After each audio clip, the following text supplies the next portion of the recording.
Assalamualaikum warahmatullahi wabarakatuh.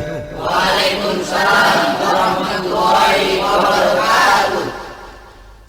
Alhamdulillah wassalatu wassalamu ala sayyidina Rasulillah sayyidina wa maulana Muhammad ibn Abdullah wa ala alihi wa sahbihi wa mawala. La haula wa la quwwata illa billah, amma ba'du. Bapak-bapak, ibu-ibu, saudara-saudara kaum muslimin rahimakumullah. Nabi Musa alaihi salam adalah salah seorang nabi yang termasuk di dalam kelompok ulul azmi, 5 di antara yang terbesar. Beliau mendapat gelar Kalimullah, artinya Rasul yang pernah diajak dialog langsung oleh Allah Subhanahu wa ta'ala. Seperti yang kita maklum bahwa di zaman Nabi Yusuf alaihi salam, beliau membawa serta seluruh keluarganya untuk tinggal di Mesir. Maka berkembang biaklah keturunan Bani Israel di tanah Mesir. Sampai di zaman pemerintahan Ramses II yang merasa khawatir dengan semakin banyaknya keturunan Bani Israel di Mesir akan menghancurkan kekuasaan daripada kerajaannya. Ramses II inilah yang kita kenal sebagai Fir'aun di zaman Nabi Musa alaihi salam. Maka terjadilah kemudian kebijaksanaan yang tidak bijaksana. Orang tuanya disuruh kerja paksa, bayi laki-lakinya dibunuh dengan target agar Bani Israel hapus dari permukaan bumi ini. Tetapi kehendak Allah pasti juga akan terjadi. Maka lahirlah Nabi Musa alaihi salam yang kelahirannya disembunyikan oleh orang tuanya dari pengetahuan umum. Namun bagaimanapun disembunyikan, kekhawatiran itu datang juga di hati ibu Nabi Musa alaihi salam. Allah kemudian memberikan ilham kepada ibu daripada Nabi Musa. Masukkan anakmu ke dalam satu peti, hanyutkan di sungai Nil. Itu dilakukan oleh ibu Nabi Musa alaihi salam. Dimasukkannya bayi Musa ini ke dalam peti, ditutup rapat, dihanyutkan di sungai Nil. Kemudian ibu tadi memerintahkan saudara perempuannya untuk mengikuti kemana peti ini hanyut di bawah arus sungai Nil. Adapun peti ini kemudian hanyut dibawa oleh arus sungai Nil memasuki istana Fir'aun. Maka permaisuri atau istri daripada Fir'aun melihat peti hanyut itu, diperintahkan tentaranya untuk mengambil peti tadi. Manakala peti terbuka, berisi seorang bayi laki-laki yang sangat mungil, sangat gembiralah istri daripada Fir'aun. Diusulkannya kepada suaminya agar bayi laki-laki tadi diambil saja, dijadikan sebagai anak angkat, dipelihara dan dibesarkan dalam istana. Fir'aun menerima usul daripada istrinya. Maka sejak saat itu dijaga, dipelihara dan dibesarkanlah Nabi Musa alaihi salam di lingkungan istana Fir'aun laknatullah alaihi. Begitulah ia memasuki masa remajanya, tumbuh sebagai anak angkat daripada Fir'aun dengan segala fasilitas yang serba cukup di dalam istana Fir'aun. Sampai pada masanya di mana ia kemudian menyadari bahwa ia sebenarnya bukan dari keturunan orang-orang Mesir, tapi berasal dari keturunan Bani Israel. Sehingga satu hari ketika ia keluar dari istana, ia bertemu dengan orang yang sedang bertengkar. Satu dari keturunan Bani Israel, satu lagi dari orang Mesir. Musa membantu orang Israel ini melerai perkelahian, tapi kemudian Nabi Musa memukul orang Mesir tadi, dan memang hebat, sekali pukul mati. Saudara-saudara, Tidak sengaja Nabi Musa itu hanya memukul, memberikan peringatan, tapi mati. Ini disembunyikan oleh Nabi Musa, tapi bagaimanapun disembunyikannya, akhirnya toh tahu. Apalagi Fir'aun sejak awal memang sudah mendapat firasat. Jangan-jangan inilah yang banyak diramalkan oleh dukun-dukunku, ahli nujum di istanaku, bahwa akan lahir seorang anak laki-laki dari keturunan Bani Israel yang akan menghancurkan kekuasaanku, memusnahkan kerajaanku. Jangan-jangan ini orangnya. Sejak hari pertama menemukan bayi Musa, Fir'aun sudah punya firasat ke arah itu. Tapi karena kalah oleh desakan istrinya, maka diterimalah Musa untuk dibesarkan di dalam lingkungan istana. Sehingga akhirnya oleh karena perasaan bersalah ini, Nabi Musa melarikan diri. Melarikan diri dari istana Fir'aun. Setelah nyata-nyata bahwa dia memang keturunan Bani Israel. Melarikan dirilah Nabi Musa alaihi salam keluar dari Mesir menuju negeri Madian. Di dalam pengembaraannya, saudara-saudara, di satu lembah, pemuda Musa ketika itu sedang beristirahat. Dari kejauhan dilihatnya orang sedang berdesak-desakan. Rupanya adalah pengembala-pengembala kambing yang akan mengambil air dari dalam sumur.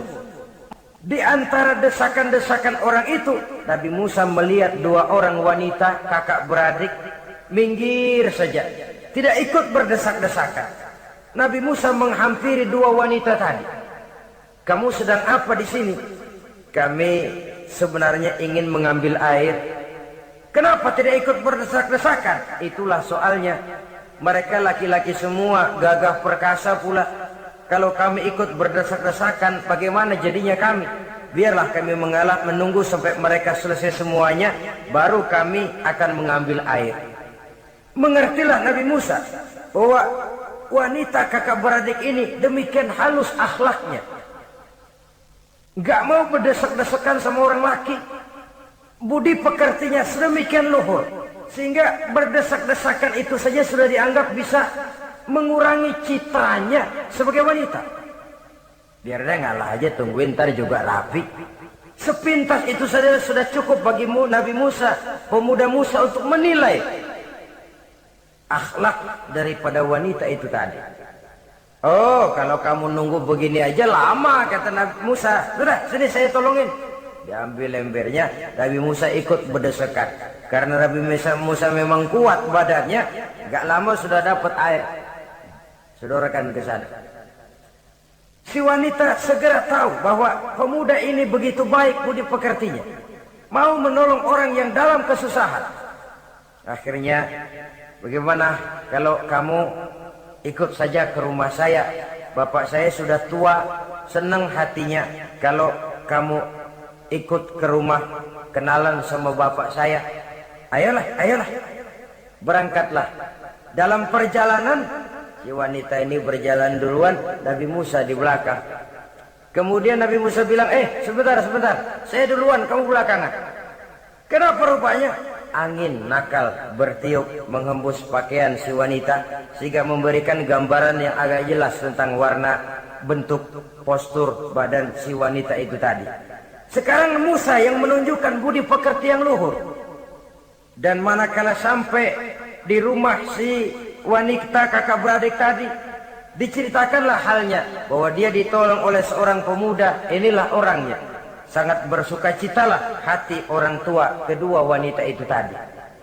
Lalu usul si wanita tadi, Pak, kita kan di sini banyak punya kambing, nggak ada yang bantuin gembala. Bapak sudah tua. Kalau ini orang kita minta tinggal di sini saja, gimana Pak? Ya terserah kamulah. Akhirnya Nabi Musa tinggal di sana.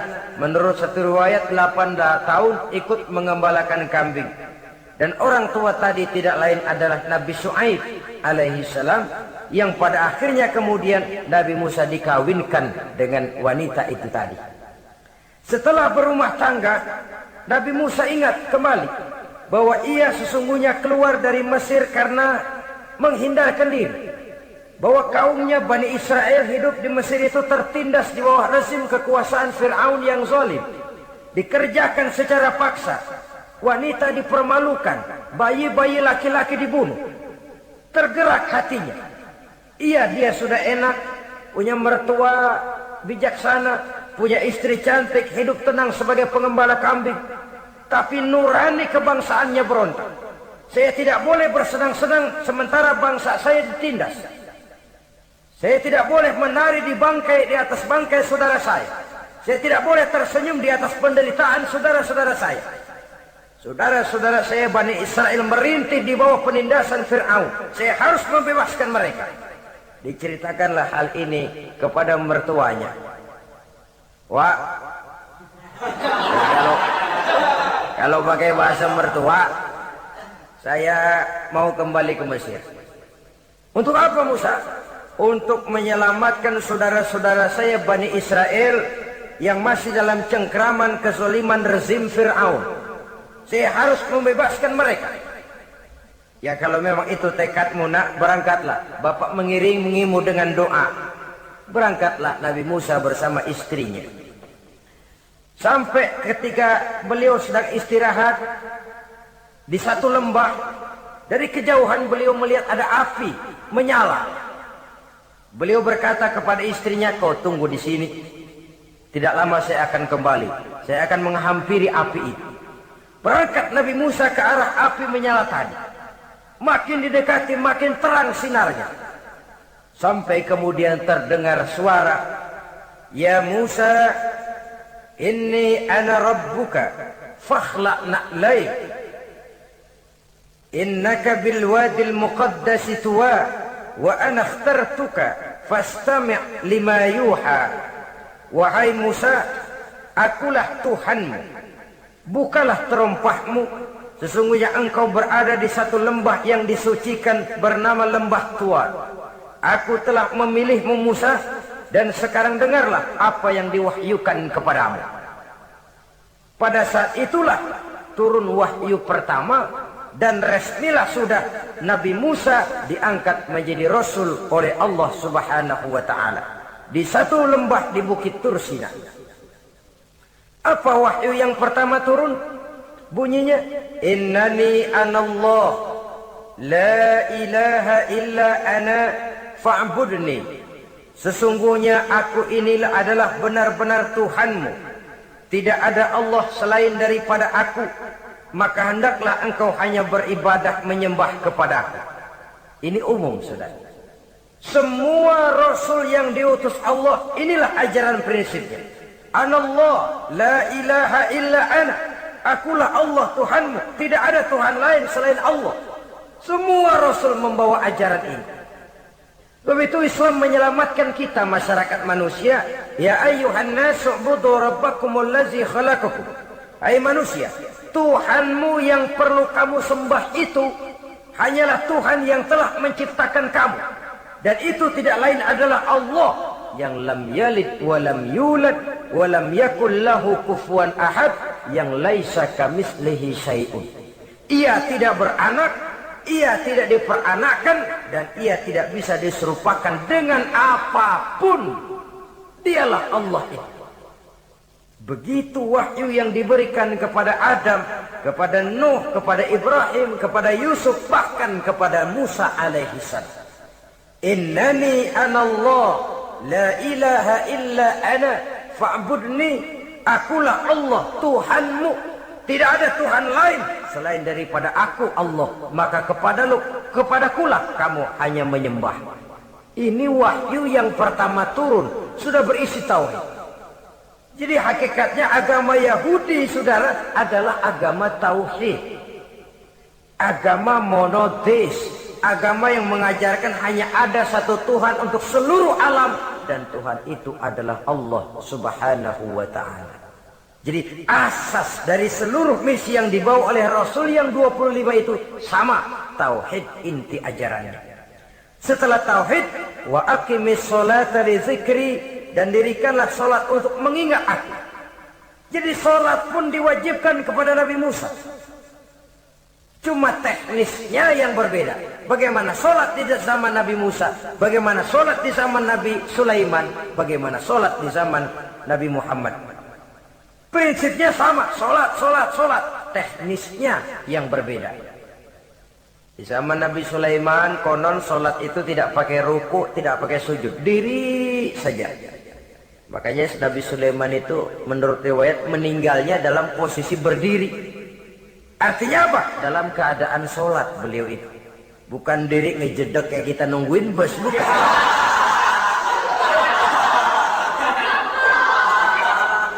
Berdiri dalam kondisi sholat. Tapi yang jelas sholat itu setiap Nabi. Hanya teknisnya saja yang berbeda. Jadi ini sudah akidah dan syariat. Akulah Allah Tuhanmu, tidak ada Tuhan lain selain aku. Ini kan akidah. Yang kedua, wa aqimis sholata li zikri, syariat. Dirikan sholat untuk mengingat aku. Inna sa'ata atiyatun, sesungguhnya kiamat itu pasti akan datang. Ini juga sudah urusan beriman, percaya kepada yang lain. Saudara-saudara kaum muslimin rahimakumullah. Setelah mendapat wahyu ini, turunlah perintah Allah kepada Nabi Musa. Apa kata Allah? Izhab ila fir'auna innahu tagha. Sekarang Musa, berangkatlah kamu menuju Fir'aun. Ia telah melampaui batas. Berangkatlah kamu ke sana Musa, hadapi Fir'aun, sampaikan dakwah ini. Ia telah melampaui batas. Innahu tagha. Ia telah berlebih-lebihan. Nah, saudara-saudara, jadi dua fungsi sudah.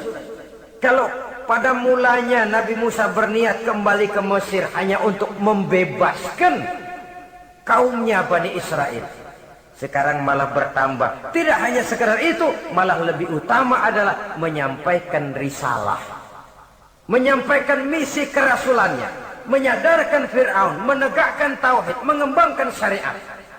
Bertambahlah tugas Nabi Musa sebagai pejuang bangsa, juga sebagai mujahid, pejuang agama.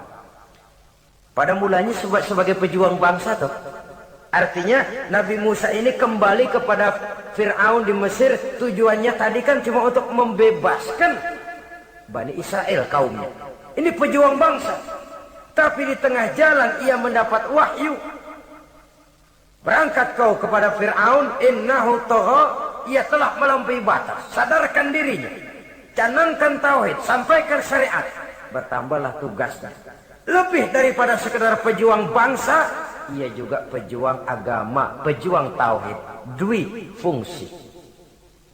Kadang-kadang ada pejuang agama, tapi tidak pejuang bangsa. Kadang-kadang ada pejuang bangsa, tapi tidak pejuang agama. Nah, saudara-saudara kaum muslimin rahimakumullah. Idealnya ya kedua-duanya. Ya pejuang agama, ya pejuang bangsa juga. Mendapat tugas seperti ini, apa permohonan Nabi Musa alaihi salam? Beliau berkata, qala rabbi shrah li sadri wa yassir li amri wahlul 'uqdatam min lisani yafqahu qawli waj'al li waziran min ahli Haruna akhi usdud biha uzri. Ini permohonan Nabi Musa. Ketika dilantik menjadi Rasul, diberikan tugas, berangkat kau ke Mesir, sampaikan risalah ini kepada Fir'aun, karena ia telah melampaui batas. Apa permohonan Nabi Musa? Rabbi syrah li sadri, ya Allah, lapangkan hati saya. Wa yassir li amri, mudahkan urusan saya.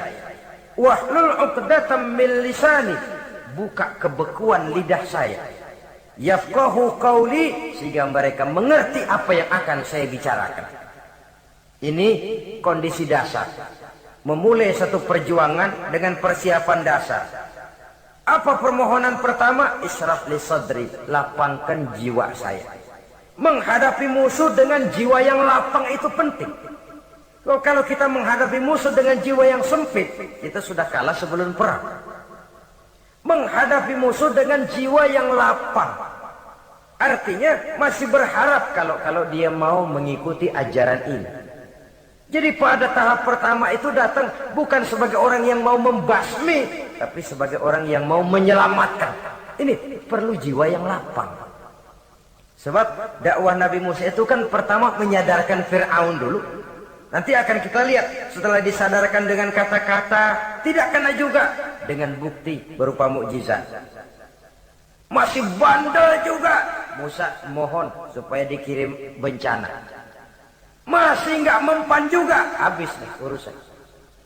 Jadi ada tahapan-tahapan.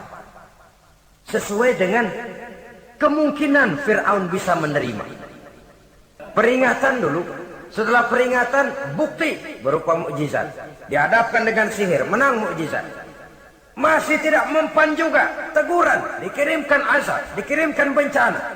Masih tidak mempan juga, sudah ditenggelamkan oleh Allah di Lautan Merah. Itu akan kita ceritakan kemudian nanti.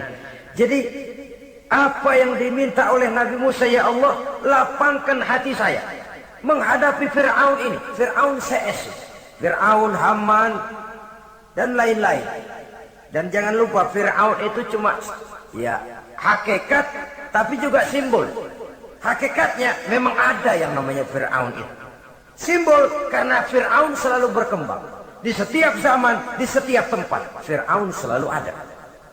Cuma liciknya Fir'aun ini kemana dia pindah, ke situ dia ganti nama. Orang sering lupa. Padahal isinya Fir'aun. Namanya bisa Hitler, namanya bisa Mussolini, namanya bisa Stalin. Tapi isinya Fir'aun. Kemana dia tinggal, di situ dia ganti nama. Simbol dari kekuasaan yang terlepas dari kontrol iman. Simbol dari kekuasaan yang menyebabkan orang lupa diri dan lupa daratan. Dan sebenarnya mah Fir'aun mulanya cuma raja tuh. Raja doangan dia. Cuman kelamaan jadi raja, kagak mau turun-turun. Akhirnya dia menganggap tidak ada yang lebih tinggi daripadanya. Apalagi ketika Nabi Musa datang mengajarkan ada Tuhan lain, yaitu ada Tuhan yang sebenarnya yaitu Allah. Lah Fir'aun sampai kepada puncak kekurang ajarannya, memproklamirkan diri sebagai Tuhan. Ana rabbukumul a'la. Bukan karena kebodohannya sebenarnya, tapi karena gengsi kekuasaannya. Nah ini, gengsi kekuasaan ini sering menyebabkan orang overacting. Fir'aun bukan bodoh, bukan. Fir'aun bukan tidak tahu kalau Musa itu benar, tahu. Fir'aun bukan tidak ngerti kalau itu mukjizat, sihir kalah, tahu. Tapi gengsi kekuasaan. Gua kan raja, masa di depan rakyat tunduk sama Musa? Gengsi dong.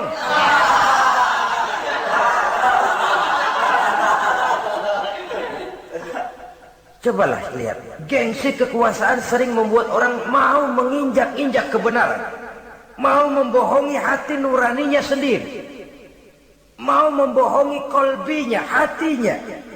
Padahal itu sudah, orang kalau sudah hatinya sendiri dibohongin, apalagi orang lain, sudah manusia paling kejam itu. Cuma karena gengsi kekuasaan saja. Gengsi kekuasaan kadang menganggap remeh kecil Nabi Musa, kadang merasa besar di depan rakyatnya, tiba-tiba harus tunduk kepada dakwah Musa. Ntar dulu, ada apa sama Musa? Dia kanyut, gue yang ngangkat. Iya toh, peristiwa di Sungai Nil itu. Karena aku yang nyelamatin, aku yang besarkan dia di istana. Gengsi kekuasaan sering menyebabkan orang overacting. Bukan karena kebodohan, dia tahu itu benar. Tapi dia berat untuk mengikutinya. Kenapa? Gengsi kekuasaan.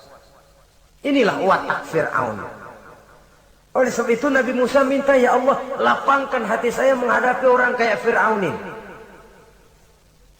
Wa yassirli amri, dan mudahkan urusan saya. Orang berjuang itu, saudara, setelah segala taktik dan strategi dibicarakan, segala persiapan fisik disiapkan, jangan lupa wa yassirli amri, ya Allah, mudahkan urusan saya. Sebab sepanjang yang bisa kita lakukan hanyalah berusaha dan berusaha. Kepastian, ketentuan, hak prerogatif daripada Allah Azza wa Jalla. Kalau Allah memberikan kemudahan, satu dunia orang mau menghadang, no problem. Kalau Allah sudah memberikan kemudahan, satu dunia orang mau mendatangkan kesulitan, gak ada gunanya. Wa yassir li amri, mudahkan kiranya urusan saya ini ya Allah. Karena sudah terbayang oleh Musa. Pertama, faktor psikologis. Bagaimanapun Fir'aun itu kan bapak angkat sendiri. Ya orang kalau nasihatin orang lain barangkali nggak terlalu jadi beban moral. Tapi kalau sudah menasehati orang yang pernah mengasuh dan membesarkan dia, itu kan beban moral. Sulit posisi ini. Apalagi kekuasaan mutlak berada di tangannya, tentaranya gagah perkasa. Wa yassir li amri, mudahkanlah urusan saya ya Allah. Lapangkan hati, mudahkan urusan. Saudara-saudara kaum muslimin rahimakumullah.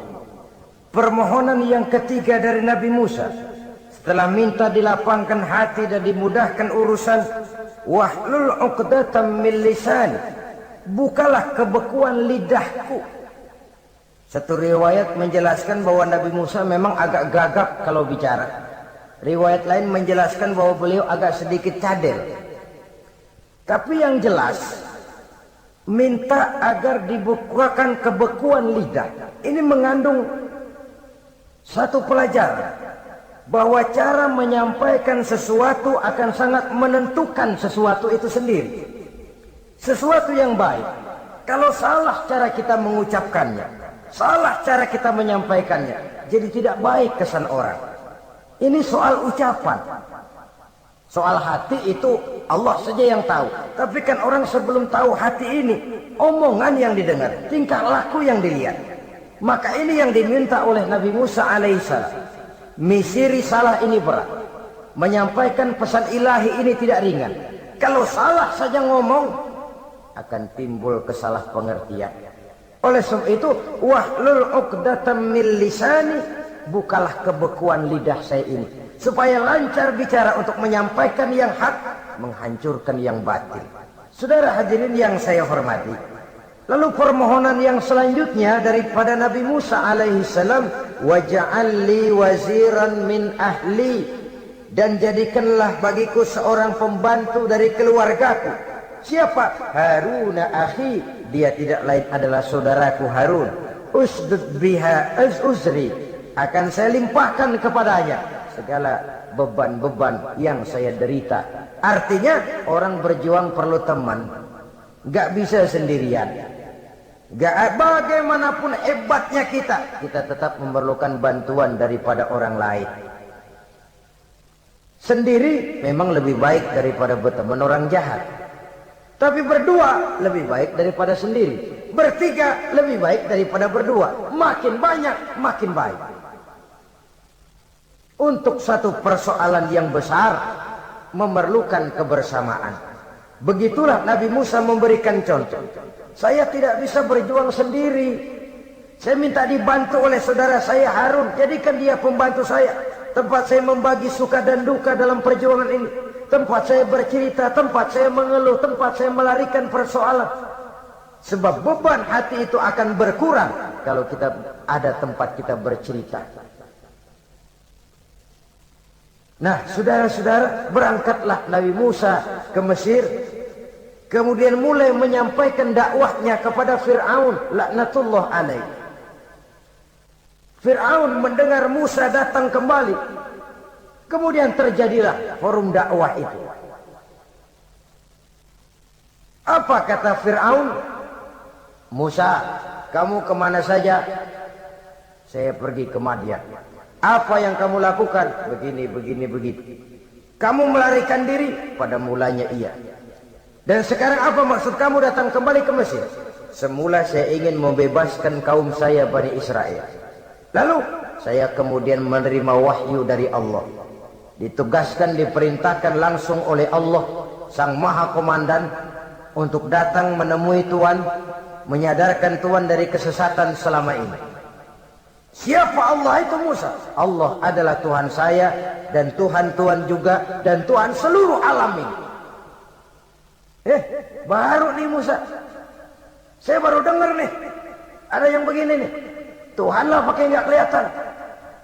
Tuhanlah cuma satu. Yang Tuhannya banyak aja masih kelaparan.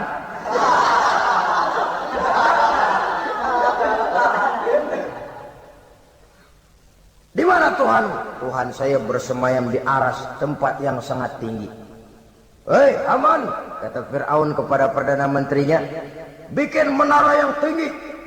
bikin rakyat kerja paksa lagi, bikin menara tinggi, naik Fir'aun ke atasnya, melepas panah dari atasnya. Menurut satu riwayat, panah itu ditangkap oleh malaikat, ditublaskan ke ikan, lalu dikembalikan lagi kepada Fir'aun dalam kondisi di mana panah itu berdarah. Dia tangkap lagi oleh Fir'aun, turun ke bawah, pidato di depan rakyatnya. Lihatin, Tuhan Musa udah saya panah nih. Mati. Saudara hadirin yang saya hormati, dengan segala macam dalih Fir'aun mencoba mengingkari dakwah Nabi Musa alaihi salam. Baiklah Musa, andai kata kamu benar, apa buktinya?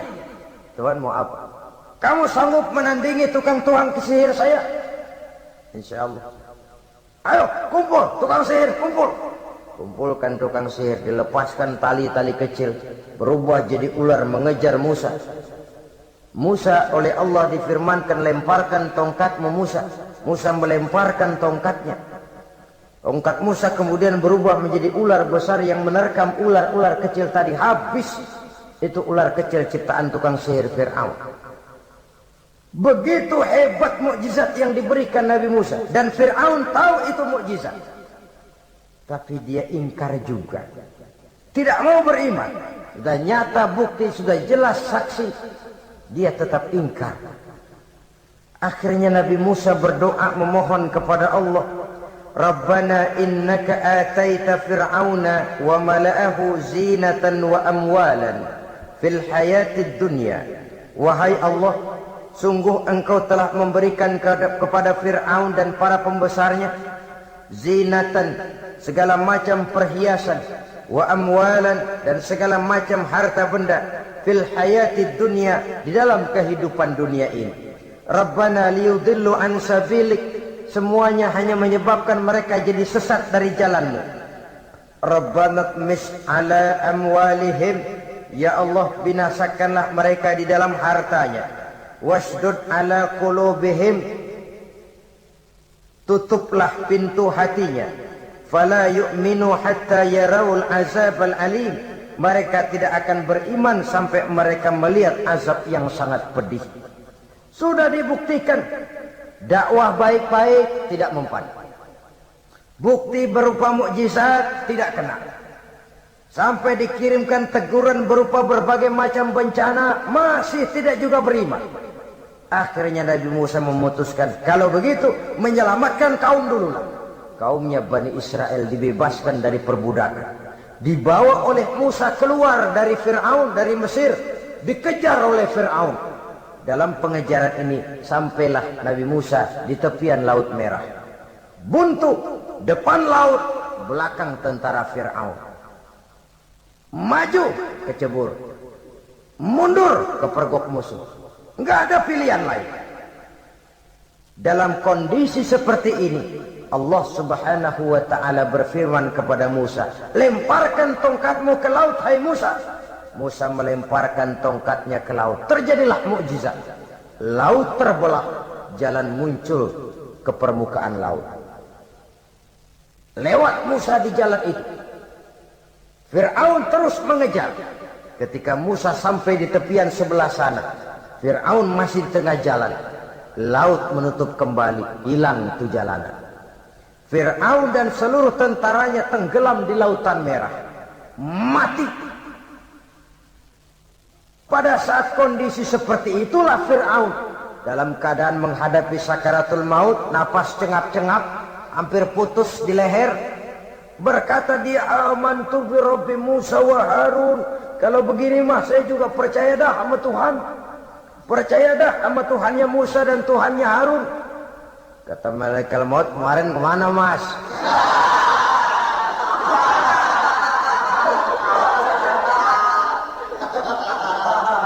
Sudah gini hari baru mau percaya, terlambat.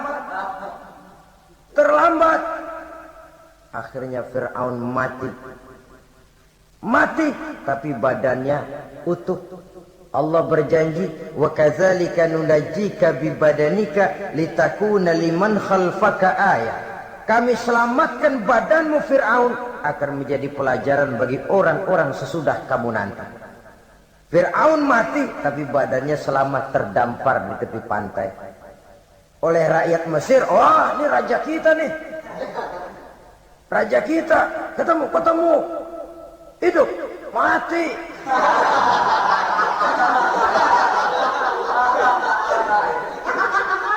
Kemudian sesuai dengan tradisi raja waktu itu, dimumilah badannya, diawetkan, sehingga sampai sekarang jenazah atau jasad daripada Fir'aun ini masih tersimpan dengan baik di museum negara di Mesir itu.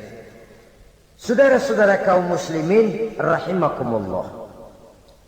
Jadi satu hal yang bisa kita ambil pelajaran daripada riwayat perjalanan dakwah Nabi Musa ini, bahwa dakwah menyampaikan risalah memang bukan jalan lurus dan licin bertabur bunga di kanan kirinya. Dakwah menyampaikan pesan agama, jalannya berliku, berbelok, menanjak, menurun, banyak onak dan duri di sekelilingnya. Yang paling makan hati adalah apabila sudah berdakwah kepada penguasa yang zalim, seperti halnya Fir'aun ini. Bagaimanapun ia punya kekuasaan, ia punya tentara, ia bisa menghitamkan yang putih, ia bisa memutihkan yang hitam. Kalau bukan iman yang jadi landasan moral dalam perjuangan, orang mudah frustasi. Kalau berdakwah kepada rakyat kecil, resiko kurang. Kalau berdakwah kepada para pengusaha, resiko kurang. Kalau berdakwah kepada kelompok-kelompok yang tidak memegang kekuasaan, resiko kurang. Tapi kalau sudah kelompok memegang kekuasaan, yang tersinggung gengsi kekuasaannya, disitulah resikonya sedemikian besar. Ini yang dihadapi oleh Nabi Musa alaihi salam. Tapi yang dijalaninya dengan tabah, dengan tekun. Karena kebenaran memang bisa ditekan, tapi satu hal yang jelas, kebenaran sama sekali tidak akan bisa dikalahkan. Buat sementara dia bisa ditekan, tapi lambat atau cepat dia pasti akan muncul ke permukaan, dan kebenaran jugalah yang akan tampil sebagai pemenang. Sebenarnya kurang apa Fir'aun? Kekuasaan mutlak berada di tangannya. Seluruh menteri-menterinya adalah pendukungnya belaka. Rakyat dipaksa untuk takut dan taat kepadanya.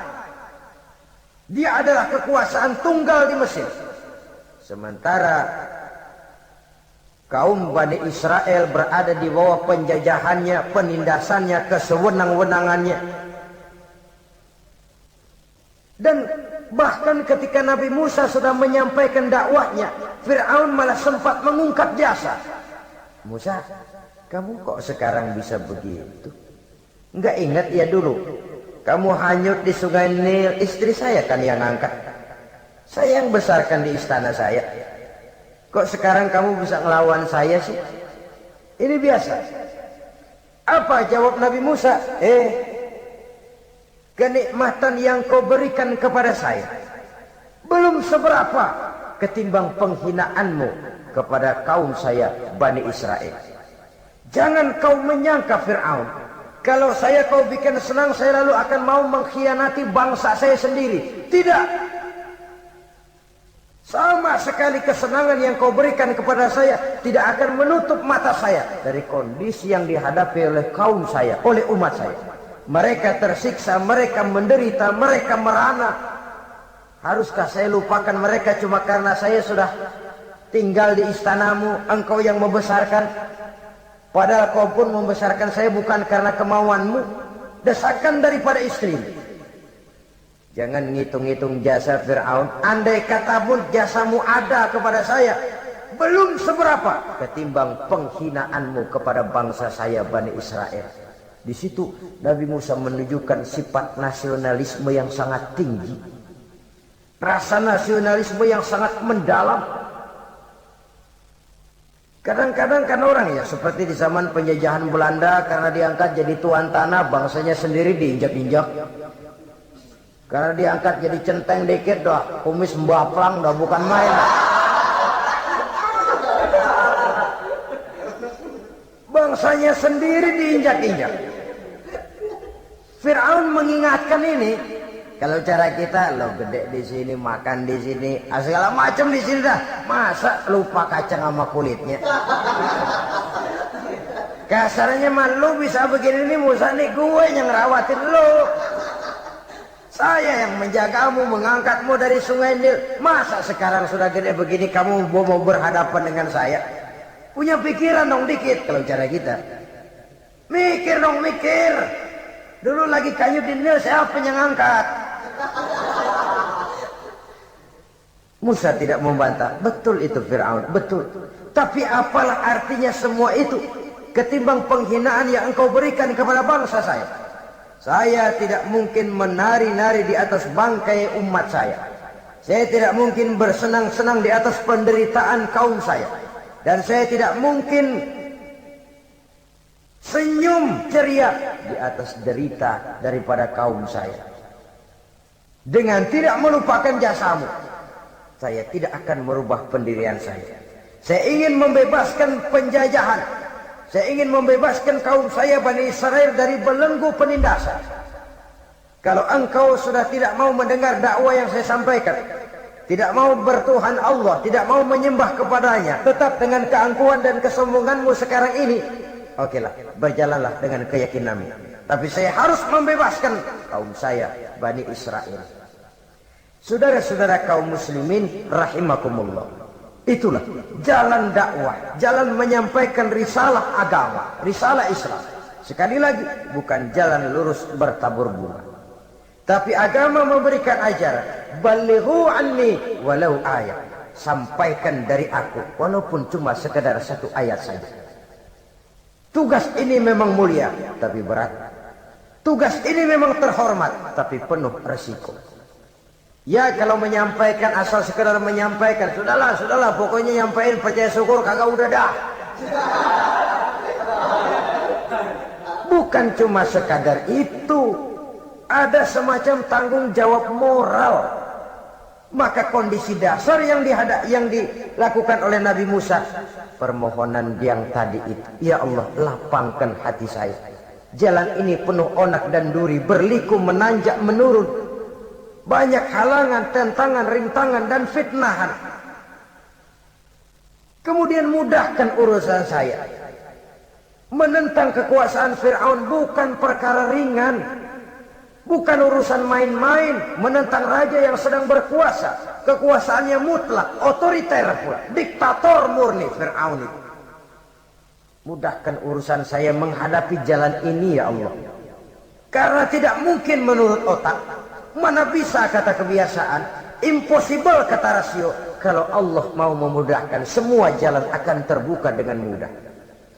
Tapi kalau Allah yang mempersulit, bagaimanapun matangnya perhitungan strategi, taktik, rencana, program, planning, kalau Allah mempersulit, jalan itu akan jadi buntu jadinya. Oleh sebab itu maka persiapan zahir harus diimbangi dengan persiapan batin. Untuk menegakkan sesuatu yang hak, menghancurkan sesuatu yang batil, sebagaimana yang dilakukan oleh Nabi Musa alaihi salam ini. Dan segala macam tantangan dihadapi oleh Nabi Musa. Kau menyampaikan risalah bahwa engkau Rasul? Ya. Kau punya bukti? Siap. Apa buktimu? Ini, tongkat dilempar jadi ular, tangannya dimasukkan ke saku baju, lalu dikeluarkan bersinar gemerlapan, lebih sinar dari lampu merkuri. Sampai Fir'aun silau dibuat yang sudah Musa, sudah, masukkan tanganmu lagi, masukkan tanganmu lagi. Dia tahu, dia sadar itu bukan sihir, tapi lagi-lagi gengsi kekuasaan. Sehingga pantas kalau Nabi pernah bersabda, afdalul jihad kalimatu haqqin inda imamin jair. Jihad yang paling besar adalah mengucapkan kebenaran di depan penguasa yang zalim. Menyampaikan kebenaran di hadapan penguasa yang zalim. Tapi kan berat, saudara. Sulit. Apalagi kalau belum apa-apa udah ngeri. Udah jangan dah.